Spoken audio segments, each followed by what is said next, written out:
Does that work? Is that better? What do you think? Is this now? Can they? All right. All right. You guys throw something at me if it isn't working.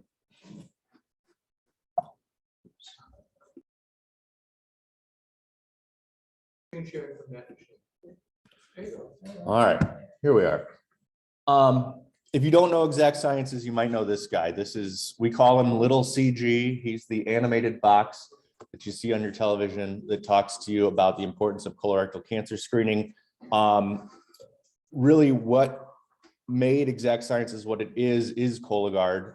The company was kind of rebooted back in about 2009. At the time, it was probably just a couple of people. It was valued at kind of the cash on its balance sheet, so it wasn't really anything going, but it was rebooted here in Madison under our current CEO, Kevin Conroy, and the goal and the vision was, let's come up with another way to help people get screened for colorectal cancer, and can we do it in a non-invasive way? And so that ultimately became what we now know as Cologard, and we see on the television screens. Cologard's, it's been an amazing growth trajectory and has helped millions of people get screened.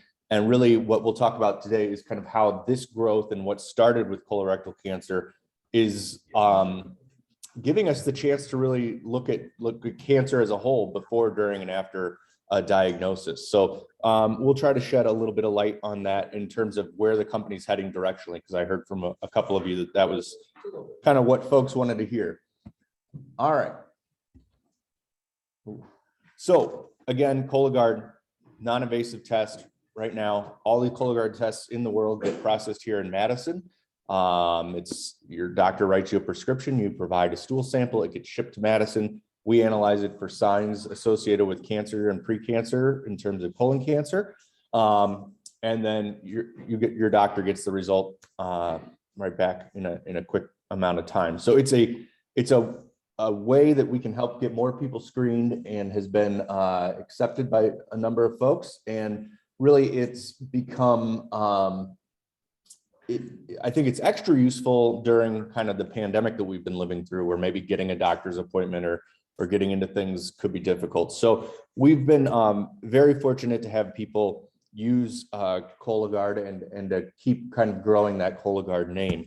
You know, but there's more work to be done. We've got people who still, for personal reasons or whatever, either aren't current with their colon cancer screening guidelines or aren't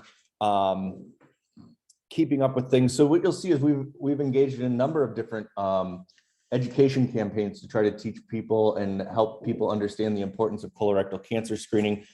We've got a new campaign going right now with Katie Couric that you might see on the TV. We've done some stuff with Stand Up to Cancer, and this was a public service announcement that they did with Jamie Foxx. And then for those of us in the Madison area, we likely know golfer Jerry Kelly, who's a Madison native, and he is a Cologard golfer athlete. So Jerry's out there representing us on the tour and really helping us spread the word about cancer. And again, it started with colorectal cancer, and now really our focus is cancer in general, multiple types of cancer, helping find cancer earlier. And that's really been a blessing and allowed us to grow and evolve. And so this is where the technology could fail me, but I've got a little video that kind of talks, it's our people who actually work at Exact Sciences kind of talking about the type of company that we've tried to create now, coming off of this really healthy platform from Cologard. Cancer affects everyone. It doesn't care who you are or where you come from. So we have to be united against it. We must bring forth tests that help prevent it. Detection that finds it earlier. And guidance towards successful treatment. And for that, the world needed a new kind of company, a lab company, a science company, a people company. We help eradicate cancer and the suffering it causes. We are cancer fighters. We are Exact Sciences.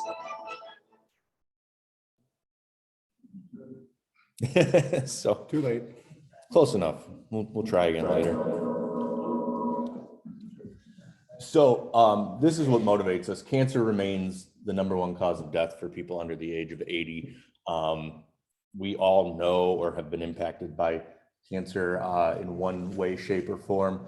1 in 2 men will be diagnosed with cancer in their lifetime, and 1 in 3 women. And right now, the big thing that a lot of folks are working on is that, we don't have routine screening tests for a lot of cancers.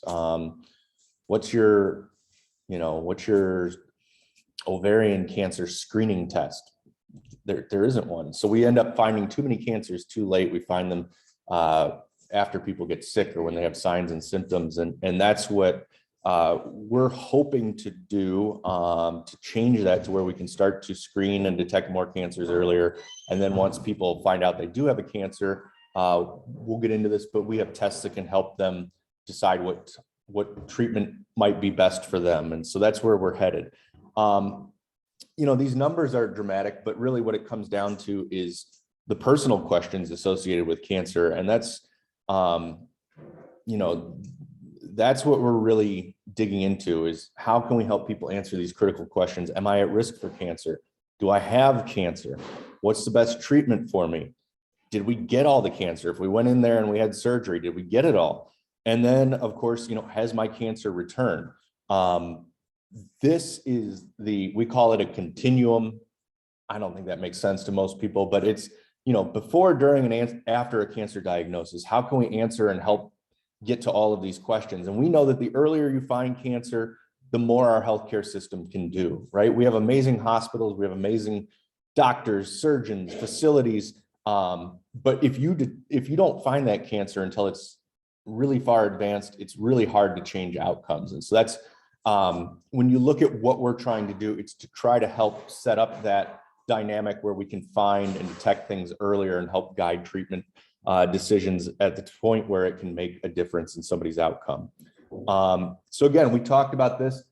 This is where we are. We started with Cologard. It's how do we make earlier cancer detection possible? Our focus was Cologard. It was, let's get more people screened for colorectal cancer.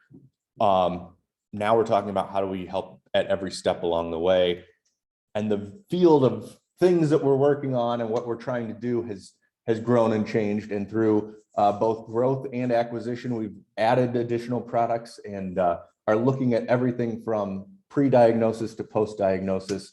And so, for example, we have our Oncotype family of tests. This is, to give you an example, the Oncotype test can tell a woman diagnosed with breast cancer whether she'll benefit from chemotherapy or not. And some people find out that they might not. And a woman and her doctor can decide what course of treatment's best for them. But it's the type of thing where if you can avoid chemotherapy with the same types of outcomes, a lot of people opt for that. And so it's informing those types of decisions and discussions. And then this is really, to bring it back to home, it starts with people.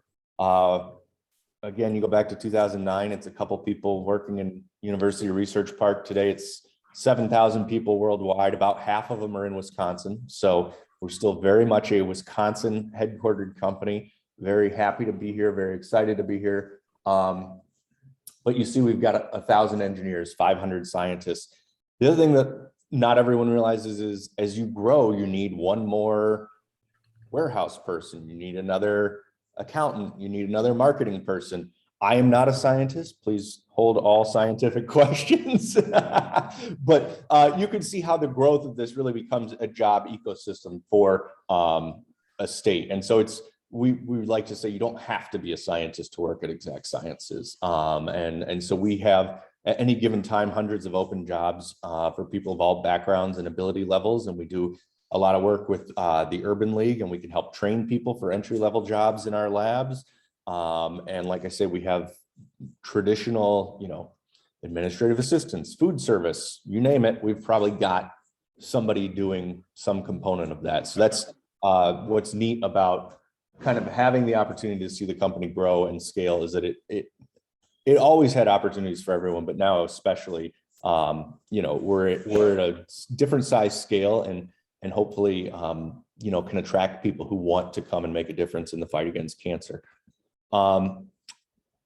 As you know, we're continuing to invest in Wisconsin. Even though we've grown globally, please don't think that that has any indication of the fact that we're not proud to be a Wisconsin headquartered company, and we're investing in the people and the resources and buildings right here in Wisconsin. So this is our Discovery Campus Lab. Those of you that might remember the old Rayovac Spectrum Brands headquarters off of the Beltline, kind of near Westtown Mall, we took that over, kind of renovated it, have added this state-of-the-art lab, and really took what was kind of a dormant, abandoned campus and turned it back into a massive corporate campus that is really, it's a very nice place to work. It's got all the modern amenities and food service and gyms and things like that. But this is where the bulk of this is where the Cologard tests are going. They're going and getting processed there by a bunch of hardworking folks. This is also a structure that we built kind of by nature of our growth and knowing how we grow. We built bigger than we needed to at the time because we had plans for future growth. The unfortunate thing about that was it gave us added lab capacity that we ended up working with the state of Wisconsin to help do COVID testing. And so things that weren't really on our roadmap or plan, but we had the flexibility and the lab space. And so I think that's our, we're always trying to stay a little bit ahead of demand because we're very proud that we've been able to have this rapid growth without delaying any tests or having to turn people away or things like that. So it's about anticipating and staying in front of those challenges. The other flashy thing that we have is this is our new corporate headquarters. It opened during the pandemic. It's inside University Research Park. It's a gorgeous, lovely, modern office facility. A lot of the administrative functions take place there, whereas the lab testing is largely done on that Discovery campus over by Westtown Mall or on our Badger Road location, not too far from here. So these are kind of our footprints, if you will, in Madison and where you'll see us. And then just in January, we announced a kind of continued round of investment. So we have put out there our kind of timeline that by 2025, $350 million of continued capital investments in Wisconsin, creating about 1,300 new jobs. So you can see that you will see Exact Sciences name hopefully pop up in other cities and places, but it's still very much this is home, and we have continued investments going on here.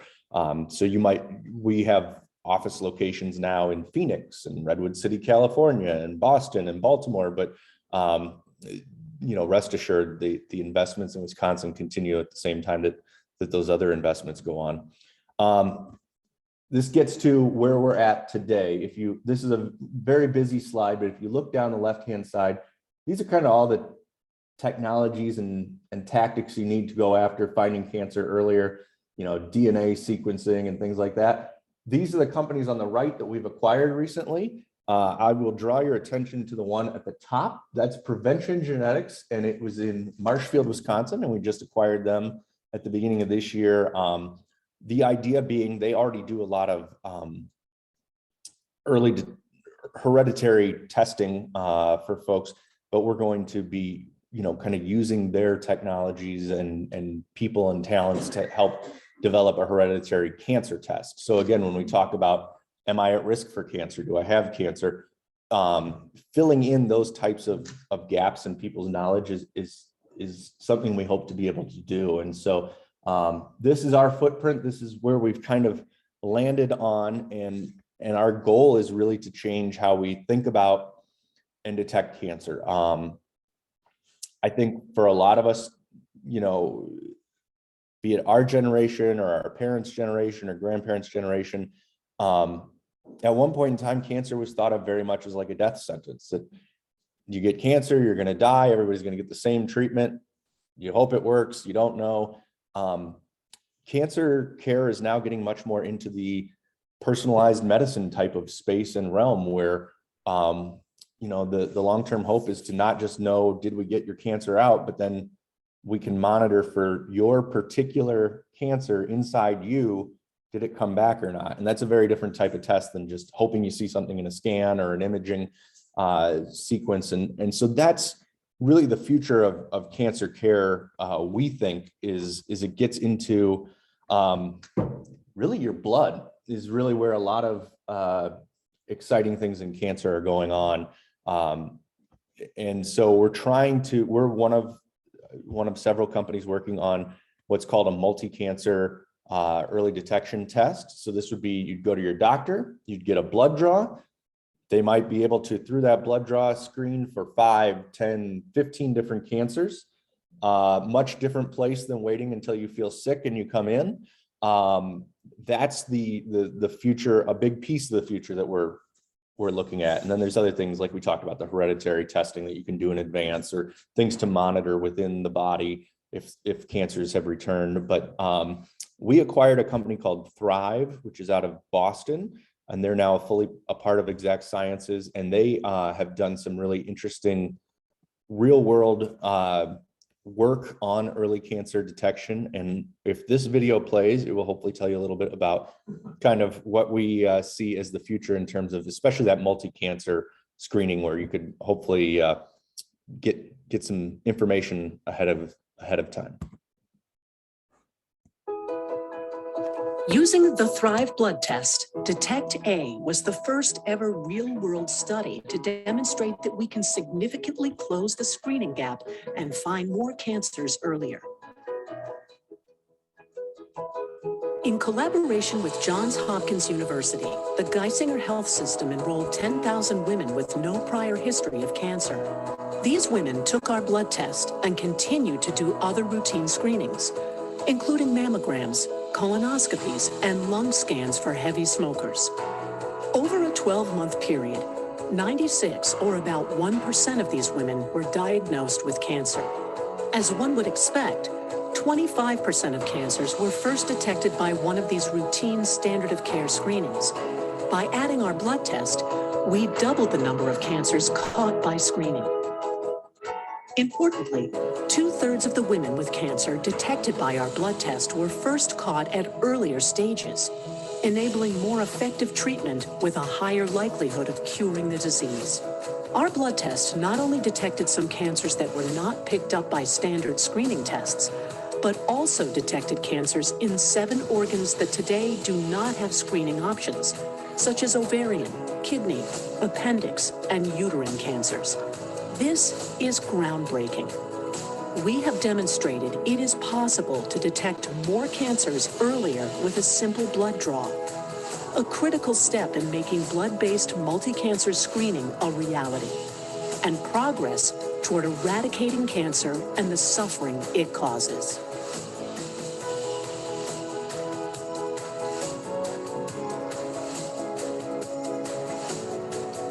So I apologize, the audio wasn't super loud there, but by adding a blood test to kind of doing all the normal things you should be doing when you visit the doctor's office, we were able to, through that one study of those women, double the number of cancers that were detected. And that's really the hope. There's a woman who took part in the study, and she and her girlfriends did it because they thought it would be something fun and good to do. And she found out she had ovarian cancer, but because they caught it so early, they were able to take care of it. And she's back to living her life like nothing had happened. And that's a very different outcome than how we typically find ovarian cancer, when it's very late in the process and there's limited options and things that can be done. So that's the world we're trying to play a part in helping to create. There are plenty of companies all working in the same space, but we feel that we've kind of assembled the people and the technologies and the sales teams and all the things that you need to do to not just research it, but also bring it to market. We think we've got those pieces in place and are working to kind of implement that vision of the future, where we can get to things earlier and find things earlier and help people and empower doctors and patients to really make decisions that they think are best for them. And so our mission right now is to eradicate cancer and the suffering it causes through these tests and treatment guidance tools. And that's different than if I, talked to you guys a few years ago, where we would have just talked about colon cancer. And this does not mean that our focus has wavered on colon cancer whatsoever. I mean, Cologard remains a massive part of our company, and something we're putting tons of resources into. But it's, you know, when people say, well, what's next? Where do you go from here? This is our vision for what's next. It's how do we answer all of those questions? Did we get it? Do I have cancer? Am I at risk? Things that can kind of keep you up at night. We think the science and technology is evolving to a place where, you know, in a short period of time, there's going to be more answers or more information than we certainly had, you know, 5 years ago, 10 years ago. And that's what's really exciting about being a part of this company and having this right here in Madison, is that, you know, we really are proud to be here. I think Madison is a biotech hub. Maybe not everybody realizes that, but I think those of us who work here and know it, you know, see other companies and things in the area and in place. And it's a very exciting time to kind of have the opportunity to help people with what can be a very difficult topic, which is, you know, cancer. But if we can get to where cancer is something that you can live with and treat, that's a very different outcome than, you know, what a few generations ago would have been just kind of an end of the line type of assessment. So that's what gets us excited in the morning and has our folks excited about their jobs. I will stop there and take any questions you guys have. Oh boy. No, that's good too. All right, we'll start here and we'll work our way around. Since you have the non-invasive Cologard, has the total number of the population use of colon cancer screening increased? Yeah, so that's a kind of like a two-parter in some ways. So as you may have heard, and we were happy to see it, the colon cancer screening age, they used to tell you when you got to age 50 to start screening for colorectal cancer. The guidelines have now shifted to age 45. So we've grown the number of people that are eligible. I would love to tell you that Cologard has solved the screening problem, but we know that generally speaking, colon cancer screening rates have been relatively stagnant or plateaued. So the hope is that we can get more people to get into the screening population with Cologard and to you know, take away some of those burdens. But there remains a huge need to get people screened for colon cancer. That was a no-go for a lot of folks. And so that was our hope, was the Cologard could expand the number of people who are open to, you know, screening. There's still I don't know if it's the right way to put it, but some folks still just don't want to know. They almost think not knowing is better than knowing, which when you look at colon cancer especially, that's really not the case, because if you detect colon cancer early, 9 in 10 survive. If you catch it late, 1 in 10. So it's known as one of the most treatable but one of the most preventable but least prevented forms of cancer. And that's a really sad statistic that unfortunately, be it just, we don't like to talk about that part of our anatomy or whatever, but it's been kind of a pesky problem that we can't, even though it affects men and women, and certainly across demographics, and there are minority groups that are more largely affected by colon cancer. But it's an issue for everybody, regardless of your background or that sort of thing. I want to build on that and make it a little broader.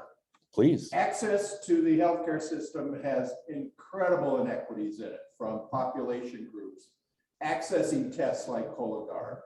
What as a corporation can Exact Sciences do to change that in DC, basically? Is there anything? Are you active in that realm? Yeah, yes. You know, I think what our folks have spent a lot of time working on is expanding access to Cologard so that people can access it without a huge out-of-pocket fee. Right now, most folks can get access to Cologard with no out-of-pocket.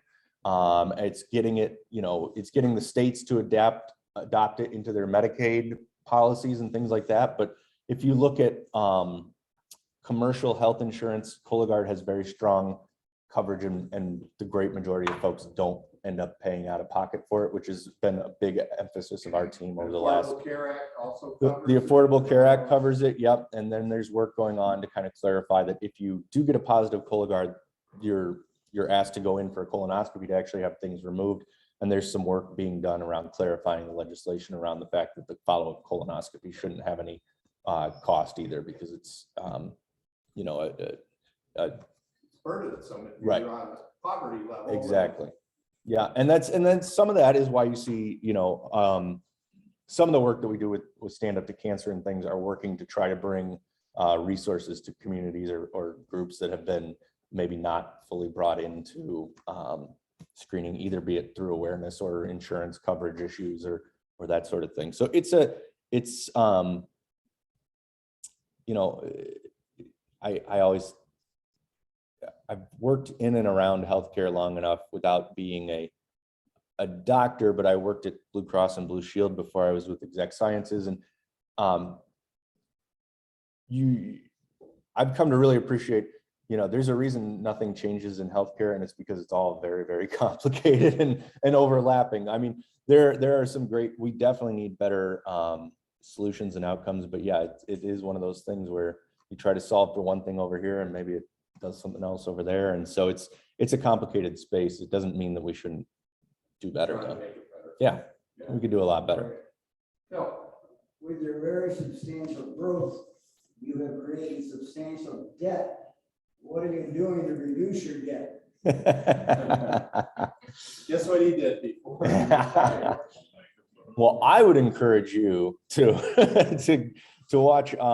No, I think there's in biotech in general, you tend to during the research and development stage have debt, and but there's a focus on a path to profitability, and that's talked about in kind of the earnings calls that'll be coming up. There's another one coming at the end of this month, I believe, and you'll hear more detail on kind of how that's, you know, that's kind of the growth trajectory of kind of biotech. Is you have a certain amount of debt and you develop the technology, and if you can bring it to market, then it's so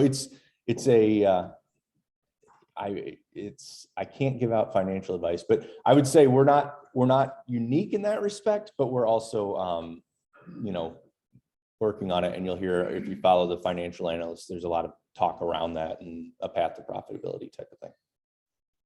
Yeah. In the video that you showed, you said the detection increased by 50%. I never heard in your presentation what your success or how you measure success with Cologard. How many more detections you've had, or is there been a decrease in? Sure. Numbers there. If you had that in your video, that not only we'll get it, but here's what the results have been. Yeah. So yeah. So the video is talking specifically about when we added a blood test to kind of your general types of cancer screening, is getting a mammogram, all that sort of stuff. Those known existing screening tests found about 25% of cancers. Adding the blood test moved that up to about 52% of cancers. That's a little different than Cologard, if I'm following you right. So Cologard finds about 94% of cancers, colorectal cancers, in early stages. And so there are false positives and false negatives, but it's a very high performing screening tool. You know, we've had Cologard used millions of times. Some of those folks might have done a colonoscopy, some of them might not. It's a bit of guesswork to say, would they have gotten screened in some other way? But we are pretty confident that Cologard is helping get more people screened, or at least getting them maybe just involved in getting screened earlier than maybe they otherwise would have, you know. Like in terms of how many people we've screened with Cologard, or? How do you find we tested all of these people, but how many people have been saved your life? Oh, like you know, we did 1 million tests and we found 100,000 cancers or something like that. Is that kind of what you're looking for? Just tell me, we know science. I think that we should get the Cologard. Yeah.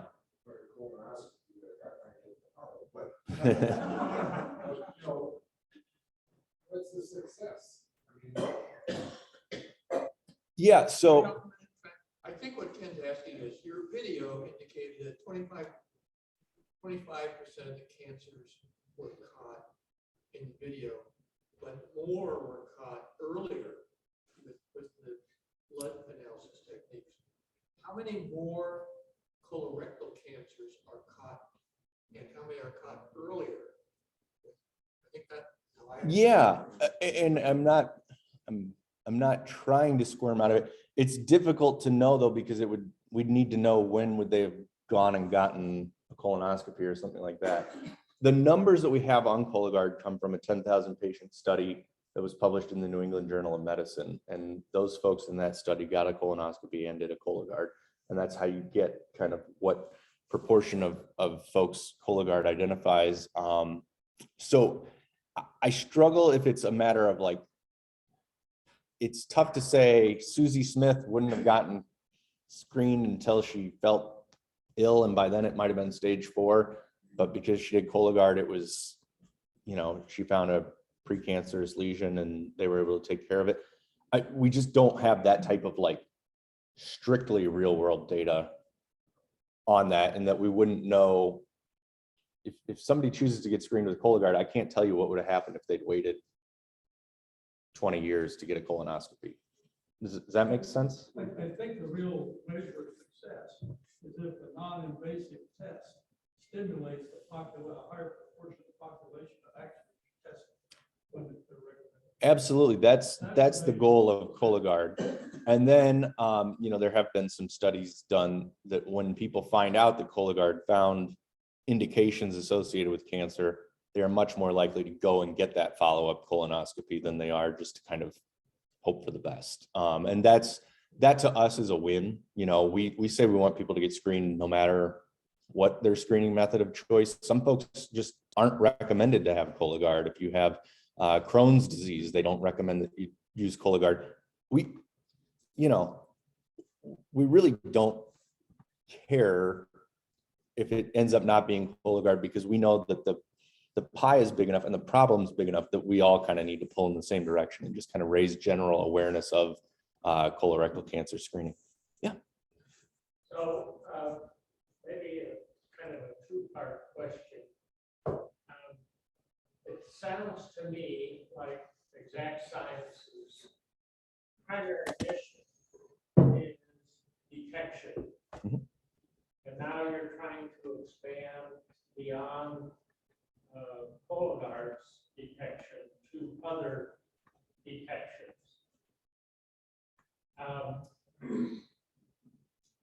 And it sounds like primarily through blood testing. It's a big focus area, yeah. In detecting different types of cancer. You are not in the business of providing cures. Right. Its detection is the primary mission. That's a really good distinction. And you're going into predicting based upon genomics. True. Yeah. What my DNA tells them, they can test that to say, this is a predilection to ovarian cancer. You may want to keep a special eye out, and that's where. So that's a really good point, because what I do say that makes us unique, and you hit right on it, is we're not looking to make the robot that's going to go in and carve out the cancer, right? We'll let GE Healthcare or those folks do that. Our focus is very much on that detection and intelligence around cancer.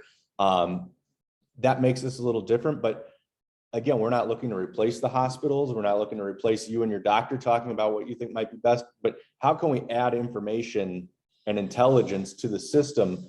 Because we really think that's when you're going to get the best outcomes. We've got hospitals, we've got great surgeons. But again, if you don't appear at that doctor's office until you're stage 4, God bless them, but there's not much they can do at that point. Then my second part is myeloma, which is a blood disease.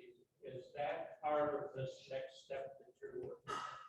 I don't think that we've pinpointed it as a particular, product type that we're going after, but I think the honest answer is when it comes to the multi-cancer early detection blood test, the work is still being done to figure out, will it detect 5 cancers? Will it detect 10?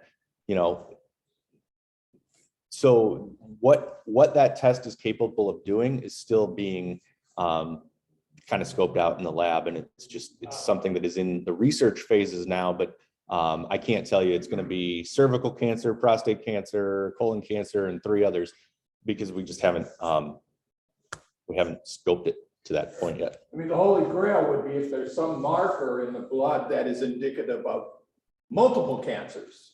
Yes, We well, don't know that. and the hope too is, okay, it's not just you have cancer, but it's, can you say, okay, you have pancreatic cancer? Then you know where to send the medical teams to go and do the treatment. That's the tricky part, is it's finding it, and also finding it with the level that you know where it is. Yeah. Otherwise, I'm just telling you there's a treasure buried somewhere on earth and you got to find it. But if I tell you it's out here in the parking lot. Okay. Go ahead, Jack. Yes, my daughter has breast cancer, and she had oncocyte testing, which enabled her to work with her oncologist to decide whether to have chemo, which she did, which was a very important thing. And I believe this company is now part of Exact Sciences. But she also had genetic testing, which would enable her to indicate that she would be susceptible, I guess, to a variety of different other kinds of cancers. And apparently, now I don't know if you're in that space or not, the genetic testing for other cancers, is that part of what you do now or are looking to do? So yeah, that's part of what we're really branching into. Yes, so that was the Prevention Genetics acquisition that we made. The Marshfield-based company does a number of hereditary and genetic types of tests, and so our goal is to kind of build a cancer profile that would very much something like what your daughter got. Very glad to hear that she got the Oncotype test. It's great in that it gives people more information that they can make their decisions off of. Last question. Can I just add on to what Ed said? I understood from your roller coaster graph that you also want to use testing to measure the efficacy of treatment and any evidence of reoccurrence. Right. Yes, to help. So that, like the breast cancer test, it gives you a score. It doesn't mean that if you do this, it's gonna, but it tells you on a scale what level you'd benefit from chemotherapy or something like that. So that's where we talk about treatment guidance. You can decide, forget it, I want to get chemotherapy or I don't. But that's a test that does that. And then, yes, to your point of the recurrence, yeah, the hope is, again, maybe it's a blood test, maybe it's not, but how do we make sure we're keeping tabs on the fact that it's not, that in your body, we found your cancer and we know we got it all because we're not finding it in the blood and we're monitoring it for that particular cancer to come back. And that's like a PSA test. Yeah, but more personalized to you, to your particular cancer. And so that's the hope. And when people say what's next, that's what we're working to build, hopefully into a reality and sooner rather than later. But that's where you get to a very different type of cancer landscape. If I'm at risk for this, I'm going to monitor for it more closely. If I get diagnosed, I'm going to get this type of direction. They're going to monitor against it coming back.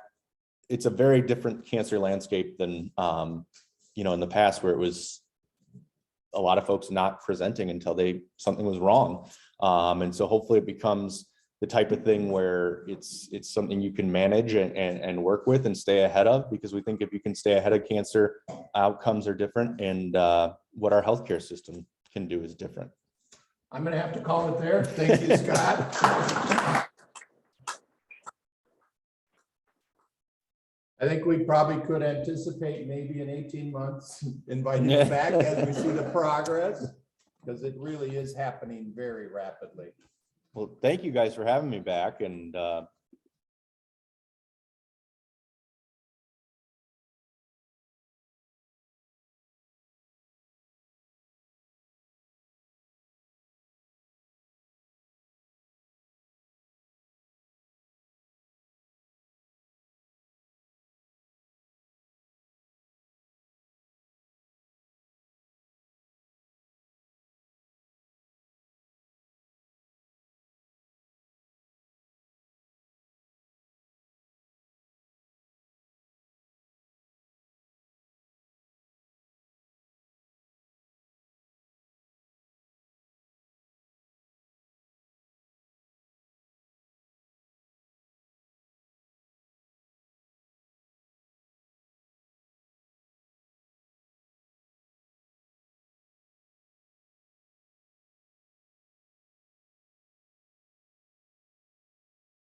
Been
active in that group for many years.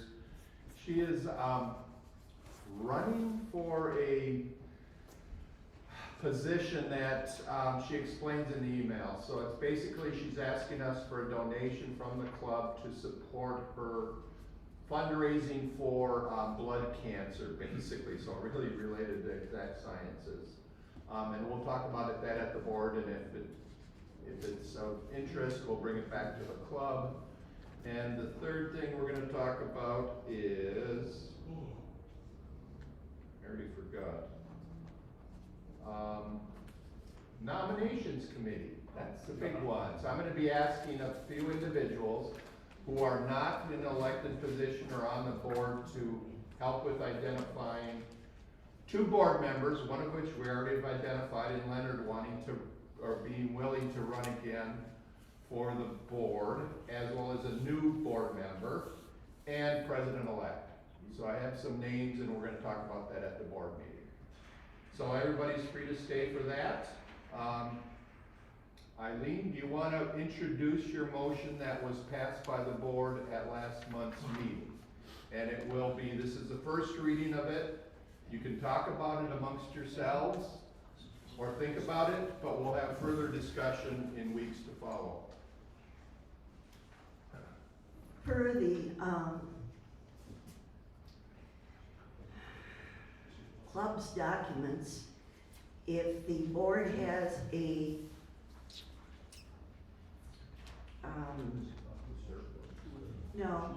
if the board has something they'd like to put before the club, it needs to be read 2 times and then voted on after those 2 times. So 14 days of announcement before we discuss and vote on it. And John Esser is just passing out information that is relevant to this nomination from the board, or this proposal from the board, and Kevin will also send this out with the next meeting announcement.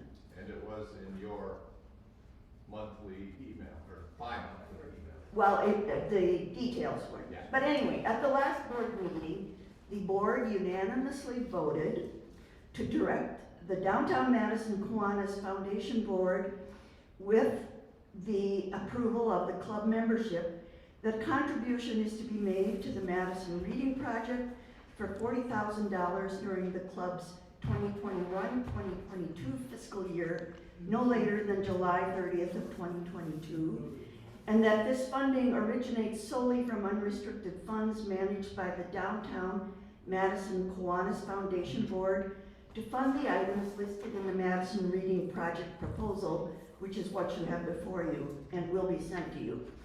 An MOU between the club and the Madison Reading Project will document the purpose of the contribution and method of evaluation. And Rowan Childs was here several weeks ago and also gave this information out. Secondly, the Board of Directors makes the motion that beginning in fiscal year 2022-23, so next fiscal year, the Board of Directors directs the Downtown Madison Kiwanis Foundation on approval from the membership that the club will make an annual contribution to the Madison Reading Project of $25,000 for each of the 3 coming fiscal years. That's 22-23, 23-24, and 24-25, during the first quarter of each fiscal year from unrestricted funds managed by the Kiwanis Foundation Board. A memorandum of understanding between the club and Madison Reading Project will document the purpose of the contribution and methods of evaluation. And this is the first reading of those 2 motions. I also have one other announcement. This was received on our Facebook page, and it was from Jill Ferguson, and she asked that we announce this at a club meeting. I am a local coordinator for Council for Educational Travel USA, or CETUS, yes, CETUS, a program that helps place foreign exchange students with host families. And I did follow up on this. This is real. This is an actual ongoing thing, and she is the local coordinator. We are looking for host families for the 22-23 school year, and I'm wondering if you have any members with a spare bedroom that could host, or if you have anywhere to put out information for us. So I'm distributing this information via our club members. Please let me know. I have her name and her phone number, Jill Ferguson. Yes? What level, I mean, what age? High school. These are high school. Might make a difference. Yes. Thank you, Eileen. Other announcements. Jerry. Blood and roads, right? You got it.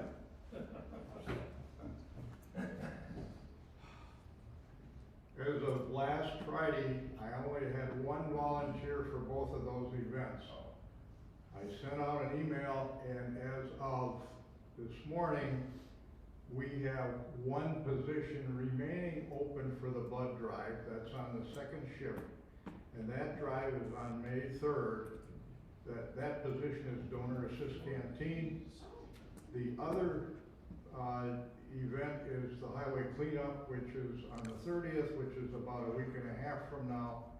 And I've got 7 people signed up. I like to have about twice that many if we can get it. If you've been thinking about it and haven't signed up yet, let me know after the meeting, or send me an email or something, and I'll put you on the list. Thank you. And I know you'll guarantee good weather for the cleanup. You bet. Actually, Saturday is gonna be warm and maybe rainy, but Not still this, have to do it. but the next Saturday. Oh, that's right, it's a week from Saturday, okay. Then it's like 50s or something. Yeah. Other announcements, I know we have Wilmar this coming Saturday. Talk to Dick, if you wanna volunteer there. Cole, you gonna make cookies? Yep. Ooh, good draw there. Other announcements? Other announcements? We are good.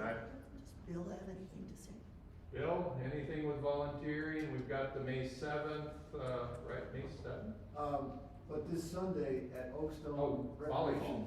is a fundraiser, so it's more a matter of coming out and just supporting the Miracle League. All the proceeds for that whole day will go towards the Miracle League, and they're having a 50-50 raffle, and so if you're looking for something to do Sunday afternoon, it would be great to have you. And I saw you on TV on Channel 3. Bill's a TV star. Yes. Okay, I believe we are, well, Dick. Since we have a couple of minutes, can I ask Scott one more question? Wow. I knew I should have left. Just a quick one. The building that's going on at the corner of Whitney Way and Mineral Point, near your home office, is that your building as well? The one in Research Park? Yes. Across the street. With a great big crane. It's on the southwest corner of Whitney Way and Mineral Point. It's right near. Yeah, it's in Research Park. I think that's a different thing. Okay, and the second question was, do you give any tours in any of your facilities? We used to give quite a few tours. With the pandemic, we've given no tours. And we are getting back to doing tours. So if this group would be interested, we could have you out sometime. You provide dinner? We have a lovely on-site food service. They'll be happy to get you taken care of. Nothing as complimentary as this, though. I mean, Scott, I I'm will- here to eat for free. I will be in touch with you because we have the Wisconsin Society of Science Teachers Annual Conference in Madison next March. And we always do field trips. That would so be a good one. That would be a good one, yeah. That would be a good one. Okay, I will ring the bell. I apologize about not putting out the name tag. Nobody reminded me.